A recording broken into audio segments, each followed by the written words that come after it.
no, not another podcast. We don't need another podcast. There are too many podcasts. There are bits of the Pacific Ocean where the fish can't find any food because the water is so polluted by discarded podcasts the fish can't see and they're starving to death because of all the fucking people with their fucking opinions and all the comedians talking about absolutely fuck all and all the ones about Doctor Who where they don't know as much about Doctor Who as I do and it makes me stressed and then I can't get to sleep and only put on a Doctor Who podcast to help me relax and get to sleep and now it's 3 a.m. and I'm getting angry at an Australian for pronouncing Castrovalva wrong. I'm sorry, but surely the world doesn't need another podcast. So why the fuck are we doing another podcast? Well, this podcast is different. This is the No Sweat podcast. For a start, it's made ethically by a unionised workforce using organic fair trade microphones, and all the ones and zeros used to encode it are certified vegan. We guarantee not to engage in the manufactured culture war. As punks, we reject most mainstream culture anyway. We won't bore you with party politics. Oh, hey, so do you know this mad thing Boris Johnson did? No! Fuck off! Your jokes about the Tories make them stronger! Fuck all that. We're here to make a change on issues that really matter. Real human lives, real situations, real people fighting and winning and making an actual difference. We leave the theorising and arguing to other people because, yes, we've got the books, but we haven't really read them. I may just be talking about myself here. Sorry, I've overreached. I apologise to everyone else involved. No sweat. But we promise to make you feel empowered in this age of disenchantment, to help you build a new world in your hearts. Some of us are old enough to remember the 90s, back when it felt like we were winning, when our enemy was a Labour government and Naomi Klein showed everyone that Gap and Starbucks were evil and everyone stopped shopping there and they went out of business. Hooray! Of course, we're recording this just as the iPod is killed off, the very piece of technology that enabled and named podcasts in the first place. But we mustn't weep as another redundant plastic thing gets chucked on a pile on top of all the mini-disc players and VCRs. Technology means it's never been easier to rescue a second-hand MP3 player from obscurity and keep your purchases ethical. Hooray! eBay is punk as fuck. eBay probably isn't punk as fuck. It's probably owned by an evil corporation, but fuck it, the clash signs of CBS. There are no heroes under late-stage capitalism, only survivors. Anyway, on with the show. The No Sweat Podcast with Andrew O'Neill.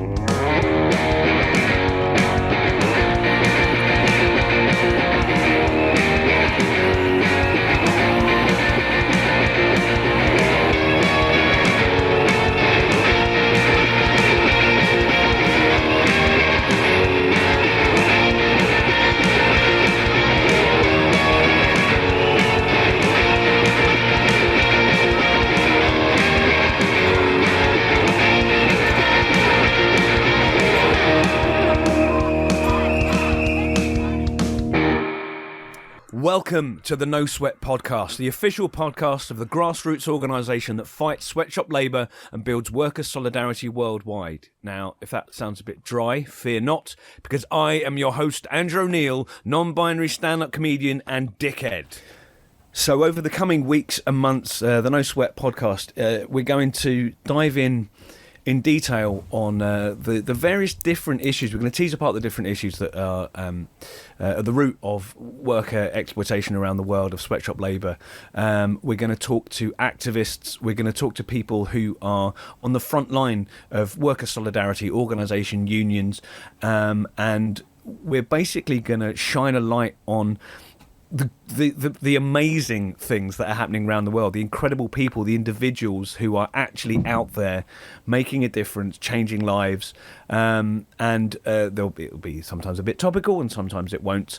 And if you're listening, if there's any questions you have for us, if there's anything you'd like us to shine a light on, we have people who know their shit, and we can do that. We can explore the different issues. It's going to be incredibly interesting. It's going to be incredibly informative, and hopefully week by week we will encourage you to feel that there is something you can do to help out on this human level, on an environmental level. We live in an age where it's easy to be disheartened politically, but there are people out there whose stories will fill you full of inspiration and activist energy. And joining me are No Sweat activist and all-round punk rock legend Navpreet Singh, and campaigner, blogger and ivory tower academic Mayisha Begum. Wow. How are you both? Thanks for that. All good. Great introduction. Thank you. Yeah. Sweet. Academic is quite a stretch on my side, I can't lie.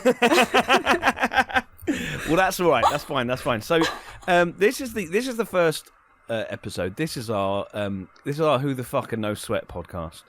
So, could you each tell me how you got involved in No Sweat and what it was that they were doing that drew you to them? Nav, you could go first. So I went to my first Petrol Girls gig. I had got involved with their zine that they were creating. So it was like quite a big gig for me because it was like first time seeing Petrol Girls too. Yeah, and then I saw Jay with his No Sweat stall, and he had stickers, breads and roses, and death to fascism. And I took a few of them, and like a sticker saying like far right not welcome, and I was like, yes, like this is where I belong. Do you get what I mean? Awesome. And then got into contact with him, and then since then just been getting involved with No Sweat. Wicked, beautiful. And Mayisha, how about you? Yeah, so I've been campaigning against like sweatshops since probably Rana Plaza. I mean, I was very aware of what's happening before that, but I think that was kind of the turning point for me where I realised I really need to kind of stop being sad and actually do something. And so I started doing like anonymous blogging because I didn't want anyone to know, because I was very introverted, didn't want anyone to know what I was doing in my life. And then I slowly started getting more open campaigning, and I wanted to learn more. I did a master's in labour, social movements and development to understand again the kind of the roots of exploitation. And then, I really wanted to do more sort of worker solidarity work with trade unions. And then that's how I came across No Sweat, and I messaged the website, and I was basically like, look, I want to get involved in campaigning. Can you give me some advice? And it was supposed to begin as advice, but it just became like, hey, let's work on this together. Let's work on that together. And now I'm very much a part of No Sweat happily. Wicked. That's great. And my background goes back to when I first got started in stand-up in the early 2000s. And Jay got in touch with me to be part of some No Sweat benefits at the Cross Kings in King's Cross. And we had people like Josie Long and Stuart Lee and all that sort of thing. And then as Jay developed the sort of the t-shirt selling end of it, so sourcing garments from unionized workers worldwide, and that's sort of like, since then that's how I get my merch made, and sort of beers with Jay and that sort of thing. So and I'm an anarchist. I've been an anarchist since I've sort of like woke up politically when I was in my teens, and for me, No Sweat is like, it's in terms of my activity, it's like it's an ideal way to be active, to actually the small amount I do, sort of stretched over the years, it feels like a really good outlet for it. So let's like sort of tackle some of the fundamental issues, but don't worry, in a fun and sexy way. So first of all, I'm gonna Mayisha, what would you? So sweatshop labour is sort of fundamentally the issue, the lightning rod issue for what No Sweat do, opposing sweatshop labour. But to ask a stupid question, what would be your working definition of sweatshop labour, and why is it something that we should oppose? So sweatshops are basically places where garment workers are involved in the manufacturing of clothes, where they face routine labour rights violations, including poverty wages, denial of freedom of association, so i.e. the right to organise and form trade unions, dire health and safety conditions, and also abusive treatment from supervisors and management to meet incredibly high and impossible targets, and particularly gender-based violence that women workers face. So while I list all of these, while they may seem like a list of just isolated violations, I think it's really important to remember that all of these stem from the purchasing practices of brands who basically push for factories to make really large quantities of clothes in as short as time in as short a time as possible, and force them to do so with as little investment as possible from the brand itself. And in doing so, they've basically made a political and conscious choice to make profits by stealing from those with the least financial and legal power, i.e., the workers in the global south, because they can get away with it, right? They know that they can't be challenged. They know that they can keep pushing prices down in this endless race to the bottom, knowing that these costs that they push on suppliers and in turn factories will mean that health and safety won't be catered to, workers will be forced to meet these crazy targets, and forced to work overtime to do so. They know that it means workers are going to work on poverty wages, and they know that the denial of freedom of association will allow them to continue to do this, because that means workers won't and can't stand up against these horrific conditions that brands essentially thrive on to survive. Yeah, totally, absolutely. Well, I think one of the things that draws me to this end of activism is it's addressing the power imbalance between the very wealthy, between corporations, between people who basically get to do whatever the fuck they want worldwide because they've got the money and because the money gives them the power. And with a sort of, neoliberal political situation, we all know that our current government absolutely fucking loves this sort of thing. And for me, it's about because obviously the history of workers' organisation in the UK meant that we sort of, it feels to me, and please tell me if I'm wrong about this, but that we, through activism, through the sort of late Victorian era and the early part of the 20th century, we got to a certain point where we won a load of rights. But then what happened was corporations took manufacturing to countries that didn't have those rights. And it's like whack-a-mole. Yeah. You're sort of chasing it around the world, But Nav, the thing that strikes me as well, because I'm an old fart now. I'm 42, right? And when I was in my youth, I really felt like, and I think this happens when people get first involved in activism, but I felt like we were winning. And, I was arrested outside Gap on an anti-sweatshop campaign. And what I want to ask you is, but didn't we fix it? Didn't we fix it in the 90s? And the question is, to what degree on our high street are the things that we buy, garments or electronics, the product of sweatshop labour, and can we make more ethical choices? Unfortunately, Andrew, you didn't fix it in the 90s.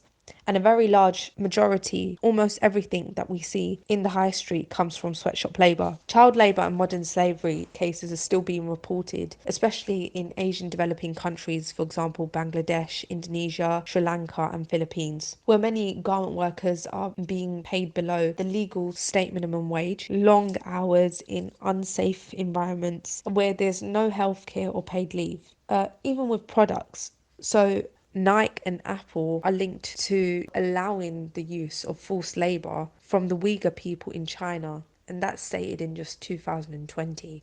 Also in 2019, there are claims from female Lululemon factory workers that are being abused in Bangladesh. So it hasn't been fixed, and abuses of human rights are still happening. And the saddest thing is, consumers are being bought by their greenwashing campaigns. So the Retail Week's Green is the New Black report interviewed 1,000 UK consumers in January 2022.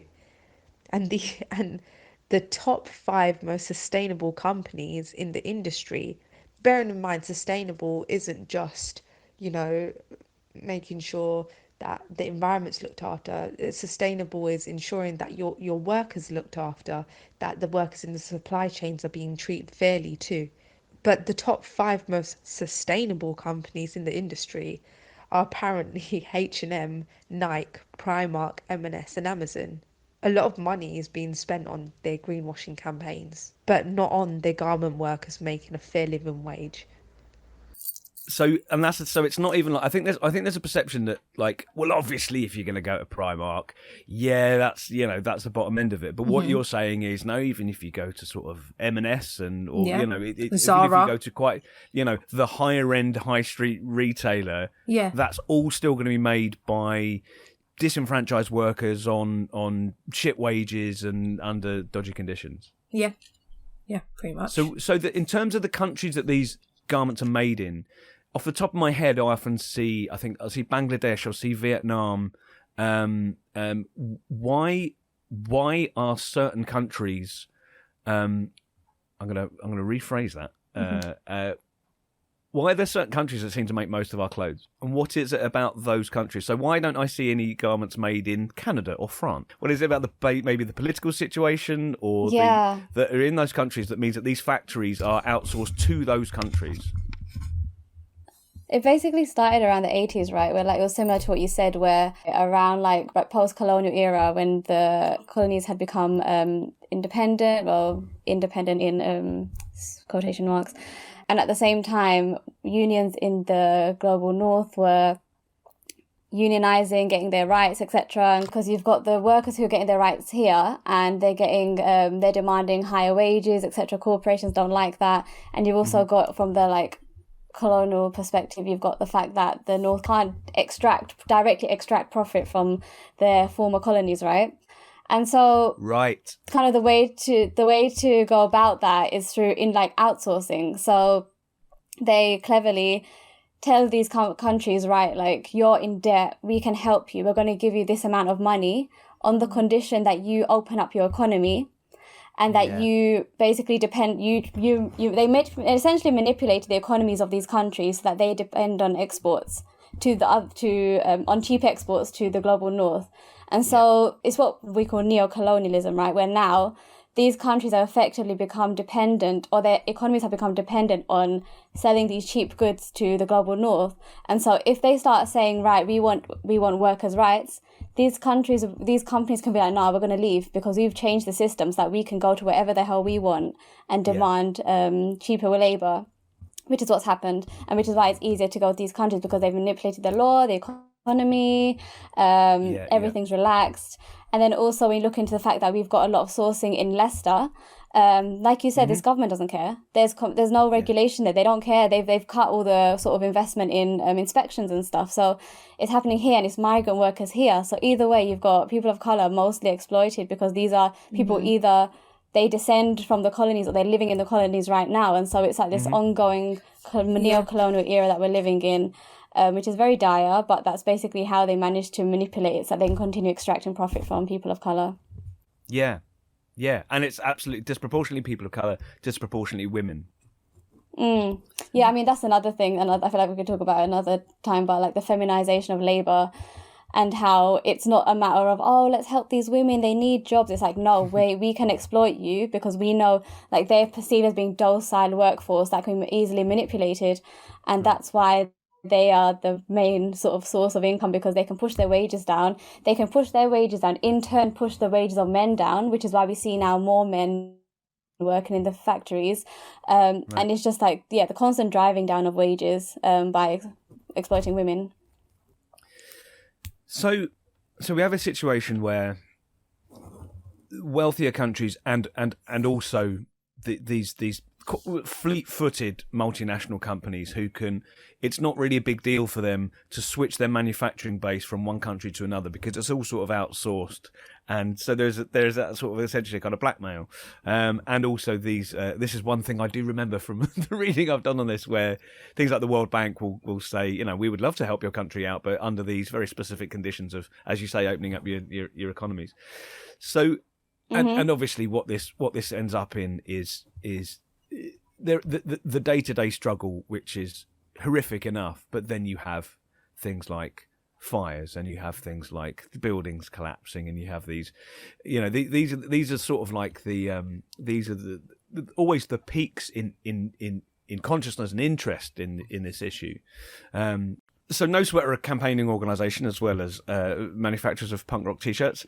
So what current campaigns are No Sweat involved in? So No Sweat have involved in quite a few. So we are in regular contact with trade unions around the globe, also like labour organisations. So there's a Pay Your Workers campaign, which is to push brands to sign onto an agreement. That means that they have to contribute to a fund that will, if there's a factory closure, the brands must pay to support the workers because there's been too many factory closures.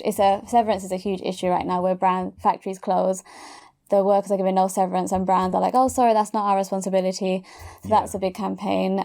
Justice for Jas 3 we joined, which was a worker in a H&M supplier, working in a H&M supplier who sadly was killed by her supervisor and sexually harassed. And that was a campaign led by the Tamil women-led union to demand justice for essentially demanding compensation for her family and for H&M to sign a binding agreement. And we have been working in a regular contact with Bangladeshi unions, and we've also been in contact with groups in Haiti about the ongoing demand for decent wages and working conditions. And we also work with unions in Myanmar. We helped set up the Myanmar Military Never in Fashion campaign to demand brands cease operations in Myanmar to challenge the military coup, which has been a call from unions on the ground. So we've been working with unions there to see how we can push that campaign and how we can ensure brands take action and implement a responsible exit. Well, perhaps it's time to check in with someone who's been involved in No Sweat for a lot longer than any of us have. Obviously, you guys have been doing incredible work in the short term. But let's give Jay a ring and find out a little bit more of the history of No Sweat from someone who's been involved in it for over 100 years.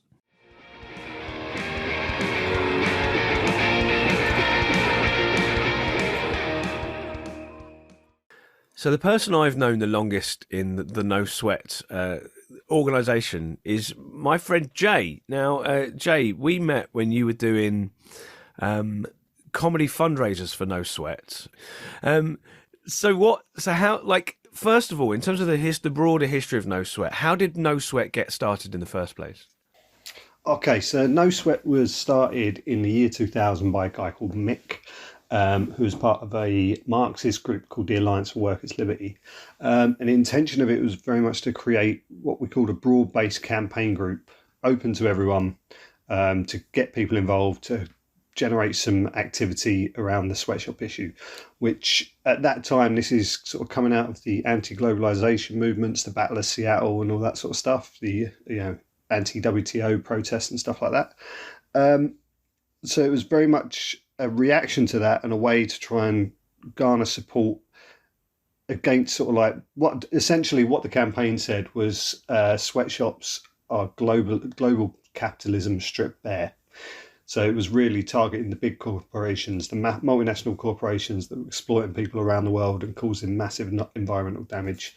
I was a young student at the time back then. I got involved when I bumped into Mick at the Anarchist Book Fair. He was doing a stall and I was about 18, and I'd sort of like spent a long time thinking about the sweatshop issue as a young punk kid, getting beaten up by kids at school for being a punk, and the only sort of comeback I had was your clothes are made in sweatshops. Didn't really understand all clothes are made in sweatshops, but that was the way it went. And at a time when I first joined, we spent a lot of time protesting outside shops.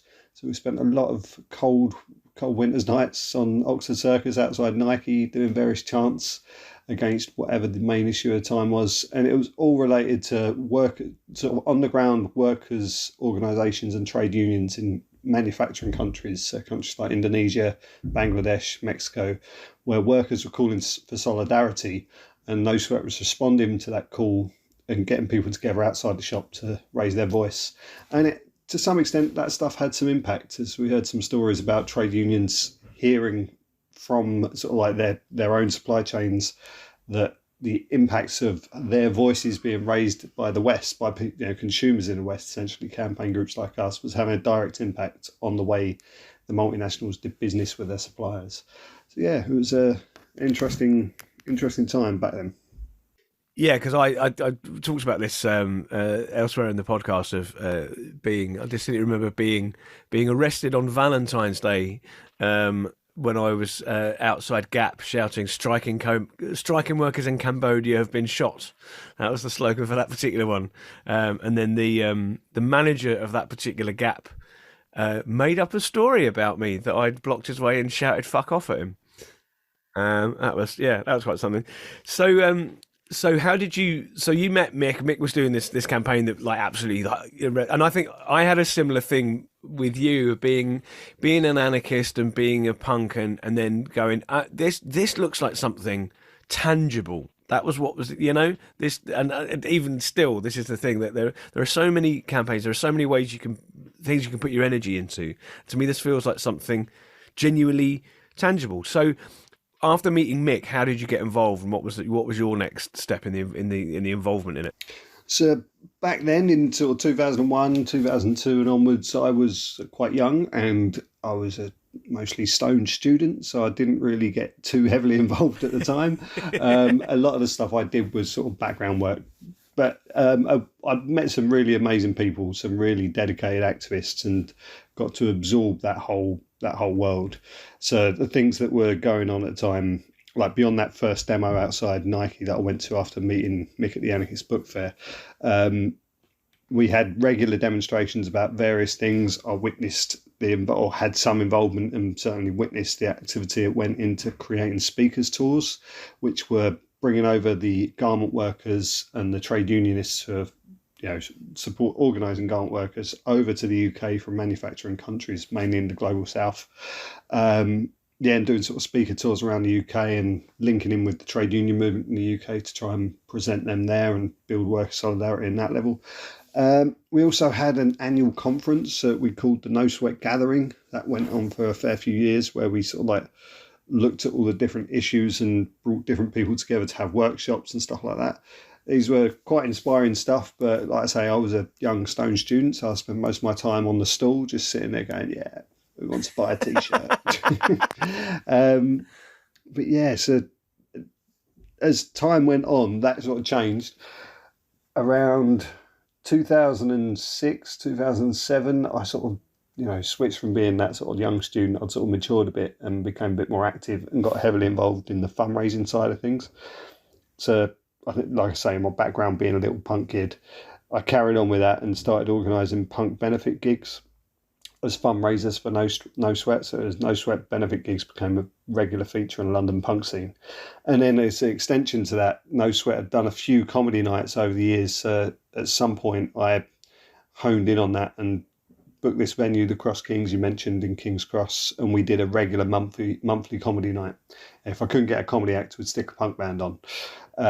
And yeah, like I say, that sort of led to me and you meeting, and the rest is history. Wicked. And then we were running these fundraisers in King's Cross, the Cross Kings, and people like Stuart Lee and Mark Thomas and Josie Long and people like that. And that was really great. And then you had what I like to refer to as your punk rock gap year. You then, and this is something I think it's really fucking cool. You took a trip, a very extensive trip, didn't you? So what was the motivation for that? And tell us, a capsule travel report about what happened. So around 2010, I had the opportunity to go overseas and work with an amazing organisation called MAP Foundation in Thailand, in Chiang Mai in the north of Thailand, which is a small Burmese workers NGO, Burmese migrants NGO, run largely by Burmese migrants and headed up by an amazing woman called Jackie Pollock, who was a British woman who'd lived in Thailand for like 30 years. And they just do amazing work essentially on the front lines of the sweatshop issue, but not just tackling workers' rights, but tackling migrant rights issues like undocumented migrant status, police harassment, health and safety in the workplace, as well as your rights in the workplace. So that was a real eye-opening thing for me. It really taught me a hell of a lot. Stuff that I'm still still using to this day. And those connections have carried on 10 years down the line. But yeah, that lasted a while. And then, like I say, I was there for sort of 4 years, not in Thailand, but from Thailand I went to Australia, done various different campaign work around Australia, and then done the classic backpacking thing of traveling around. Went to South America, travel around Latin America and stuff. Yeah, it was a hell of a time, but at some point I decided I was getting homesick and came home, made it back in around 2015, and found No Sweat, where, like I say, where most people had gone off to fight the Tories. There was one or two people keeping No Sweat alive on a very basic level, and they're doing amazing work, but it was certainly not at the height of its heyday. So I got together with them and said, okay, let's rebuild this, work out what to do. And that's 7 years ago now. So it's been a slow process building up to the campaign as it stands today. And then there's your t-shirts, your t-shirt, your garment empire, which again, for me, it's like it's really nice thing of it being a tangible, actual thing you could do. So tell us what the t-shirt thing is, and what the point of it is, and how it works. Yes, the t-shirt project, as we like to call it. I'll give you a very brief summary of what it's about, because we could probably do a whole massive podcast on this issue alone. But essentially, as part of rebuilding the campaign from 2015 onwards, we had this idea that we wanted to create a genuinely ethical t-shirt that put workers' rights at the very forefront. Because when we looked at the kind of ethical fashion industry that had grown up since the days when we started No Sweat, so it's those early days, we noticed that workers' rights gets a token mention, and most of the focus is on, environmental issues and sustainability, which is absolutely great. But, we know what greenwashing is, right? We know how bullshit a lot of this stuff is, especially when it comes from the big corporations. Mm-hmm. So we wanted to look at how we can put workers' rights at the forefront of the ethical fashion industry. And we thought, if we create a product that we used to sell anyway, we used to source ethical t-shirts in the past, but we decided to create our own brand ourselves as an example of how the industry should and can work. So we source from unionized factories and workers' co-ops in countries like Bangladesh. We started out in Thailand, working in Bangladesh, and we hope to grow the project to a number of other factories around the world. We source them wholesale and import them into the UK and sell them onto people or organisations, bands, campaign groups who want to print their own t-shirts and want a genuinely ethical product. So the t-shirts we sell, we sell in bulk, sell blank t-shirts to people, print their own logos on, and then sell them on. From our end, for the company, the factory we're sourcing from is up to an ethical standard that we monitor. And we work with trade unions on the ground to make sure they're unionised workers, which is a really important part of this, because the unionised workforce in the garment industry are quite rare to some extent. So making sure we work directly with them to make sure the workers are getting the best treatment and have that workers' democracy in the workplace. That's the key. But then from the flip side of that, once we're it's a not-for-profit project. So as it grows into its own sort of company, if you like, we'll create it into a sort of workers' co-op operating the distribution side in the UK. The profit the profit that gets made can go into the campaign group and also into what we call the Garment Workers Solidarity Fund. And this Solidarity Fund has already been dishing out money around the world to different campaigns that, I'm sure are going to come up in this podcast. So it's a really important project for us that we really want to continue to build and grow. And it basically exemplifies everything that we're campaigning around, sort of saying, we're calling for this stuff. We're also showing you how it can be implemented. Yeah, and it's that thing where it's like, it's in itself, it's a solution to the problem. How do we buy clothes that aren't made by exploited workers? And then also it funds stopping that happening. It's good. It's and I'm going to ask you this with a certain insider knowledge and perhaps a glint in my eye. How's it going? It's up and down. No, it's good. It's good. It's a real lesson going from being an activist to try to do something which you don't really put much stock in, sort of like the skill that goes into it. Yeah, sure. I don't want to big up Nike and Gap and all that, because they're all big corporate bastards, but the individual that has to sit there and do the grunt work of trying to buy t-shirts from one factory to another and get them shipped over, hats off to him. That is hard work. And I sort of suddenly discovered this. Like I had a much thicker hairline when I started doing this project. It's just gone, geez, the stress. It's just, I mean, to some extent, the pandemic's really screwed us and screwed everyone. But the supply chain issues have got worse and worse. Yeah. But we are, every time I think we've got a handle on it, something else comes into for our hammering works. But I'm very pleased to say that we've set up a second supply chain with a factory that was recommended by a trade union in Bangladesh called the Bangladesh Garment and Industrial Workers Federation. Right. So this factory are fully unionised under them, which is awesome, because essentially the most important part of our project is to say workers need trade unions. That is how ethical fashion happens. Right. And that's how you get rid of sweatshops. All the rest is window dressing. It's really inspiring for me just to speak to these people and sort of say, yeah, it's fantastic what you're doing. And then when you get the product and you can pass it on to people with that story, it's just really, I don't know, it's really inspiring stuff. Sort of like, it's quite amazing. I get very emotional over a bit of cotton in my hand, you know. As I'm holding a t-shirt. You know, it's the real human story, and do you know what it is, right? It's the opposite. What you're feeling there, that emotion, is the opposite of the disconnect that we have when we buy a product. You know, when you buy something, you go, oh, you know, you fucking go into Primark and you buy a £5 t-shirt. You are entirely disconnected, and this is, you know, this isn't the fault of the people buying it. You know, you're disconnected from all of the human beings along that supply chain. Even, you know, fucking, I used to work in retail. Imagine working in Primark, like the minimum wage in that hellhole, right? All of those people are exploited to get you that cheap T-shirt, and what you're feeling is the opposite of that disconnect. It's like, you know, gender dysphoria versus gender euphoria. You know, That's it. Awesome. Well, that's wicked, and that's an incredibly useful overview of what No Sweat has, where it's come from, where it's going, what it's doing now. So, thank you very much, Jay. Thank you. Cheers.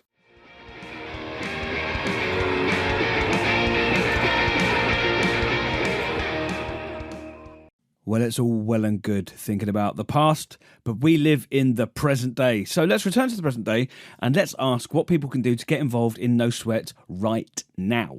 So for some positivity and for some empowerment of our beautiful podcast listeners, what can they do? What can we do as people who live in the global north, people who've got perhaps a bit of time and energy left over at the end of the day to get involved in activism? What can we do to get involved to oppose sweatshop labour? Yeah, I guess on a general level, I would say worker solidarity is key. I think we've seen the impact. I think it's really key to understand that a lot of the change begins from workers, and we've seen that historically. And I think we've also seen the power of international solidarity with these worker movements. And I think working in solidarity, finding out how we can support these groups, like how we can be allies rather than kind of try and lead the way in a campaign in a issue that it's not our place to be at the forefront and to dictate how things should be because we don't understand the situation. And I think the northern activists will kind of center themselves like, oh, I'm going to purchase this instead because it makes me feel better, or I am going to boycott because that's right. But when you listen to unions, what they're saying are very different. I think it's like aligning with what workers and unions are calling for, and instead of siding with solidarity trade unions. Yeah. Because essentially it's what's affecting them and how we should support them, right? But in regards to what they can do with No Sweat, they can always go on our website. They can always donate. They can also check out all the information and the news that we have updated on our website. And buy our t-shirts. So thank you so much, Nav. Thank you, Mayisha. I think this series is going to be really good. I'm learning a huge amount. So, and thank you for listening. Please get involved in No Sweat's campaigns. Go to nosweat.org.uk. I'd like to thank Nav and Mayisha. I've been Andrew O'Neill, and I'm off to write "Shame on You" on the window of H&M.